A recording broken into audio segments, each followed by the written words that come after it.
Bonjour, je suis à Damartin-en-Gouel ici avec Mohamed Saïdouni. Mohamed Saïdouni qui était ce matin convoqué par la gendarmerie pour avoir osé manifester dans son entreprise Eurotransforma pour réclamer une prime de 1 000 euros.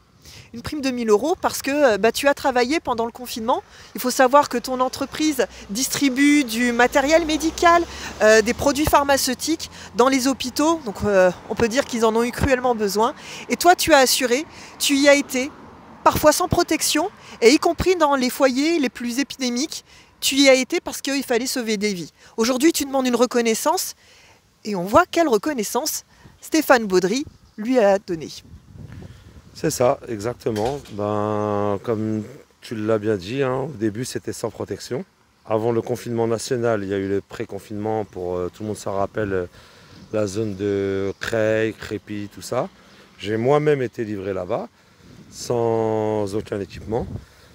Nous, au début du confinement, une semaine après, après une grosse pression des élus, on a commencé à avoir les équipements.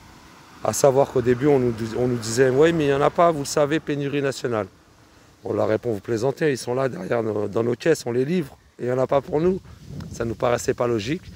Au début, initialement, on n'avait pas mis la pression pour la prime. On a dit qu'on reviendrait en temps et en heure la réclamer. Mais aujourd'hui, le but du jeu, c'était que tout le monde rentre sain et sauf chez lui, sans contaminer sa famille. Donc c'était les équipements au début. Et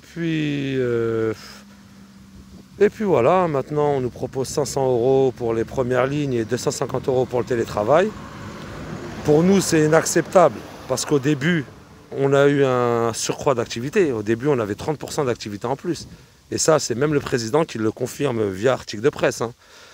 Et après, à la première semaine, j'ai interpellé mon président qui était passé en agence. Je lui ai dit, les salariés me réclament la prime, donc je viens vous poser la question.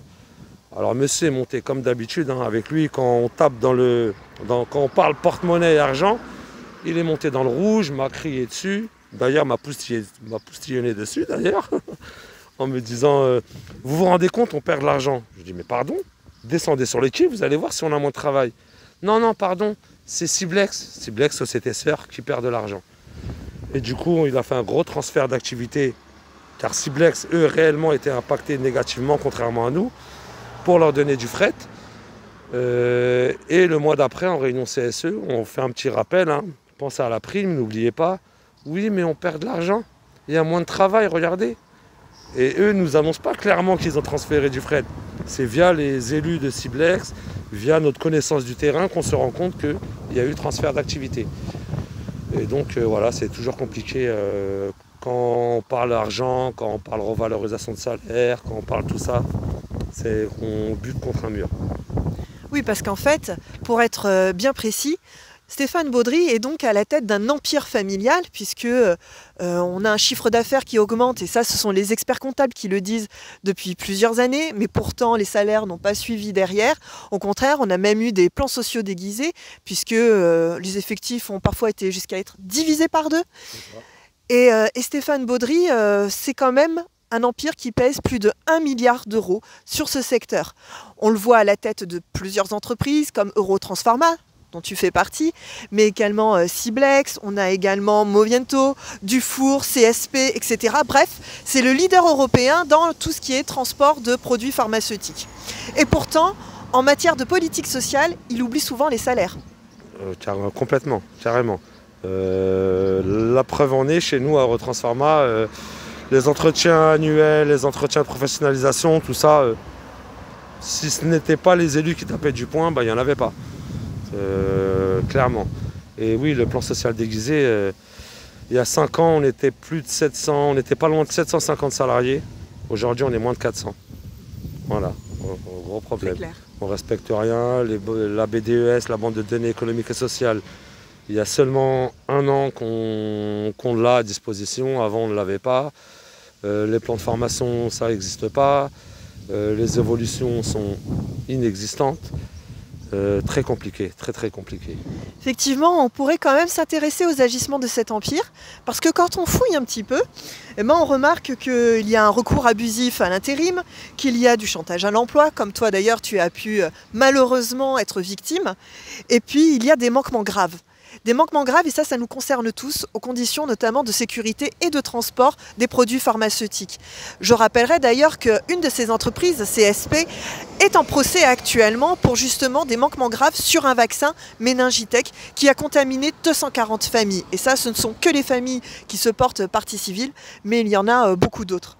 Donc on pourrait quand même se questionner sur cet empire familial et sur finalement l'ombre de Stéphane Baudry qui ne veut pas qu'on le nomme, mais c'est peut-être ça le problème, c'est qu'il voudrait qu'on le laisse tranquille, mais on va peut-être pas le laisser tranquille finalement. Entièrement d'accord avec toi. Et moi, clairement, bon, il n'a jamais respecté les instances, encore moins les élus de la CGT, ça clairement.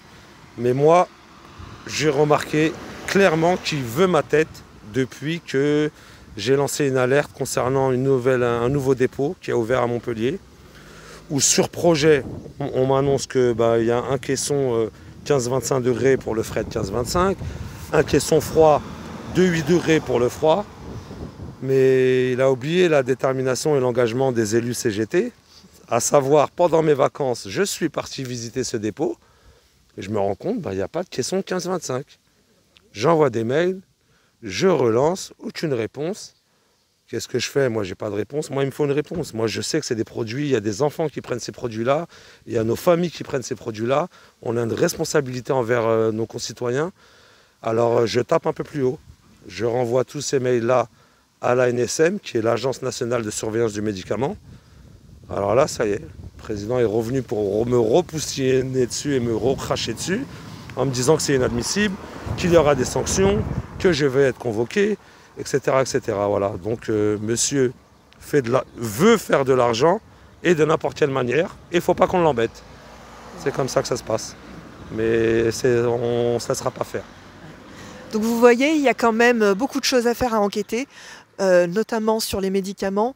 Vous voyez que les conditions de stockage des médicaments élémentaires ne sont pas forcément respectées. Donc ça nous concerne tous. Finalement, Mohamed, tu es pour nous un lanceur d'alerte. Et rien que pour ça, nous te remercions. Et nous lui devons justement de la protection. Parce que vous voyez ce qu'il en coûte aux lanceurs d'alerte de révéler la vérité, une vérité qui nous concerne tous. Et ben, c'est parfois au péril de leur vie professionnelle. Et pour ça, merci beaucoup, Mohamed. Merci à toi, merci à vous. On ne lâchera pas. Je ne me laisserai pas faire par l'intimidation.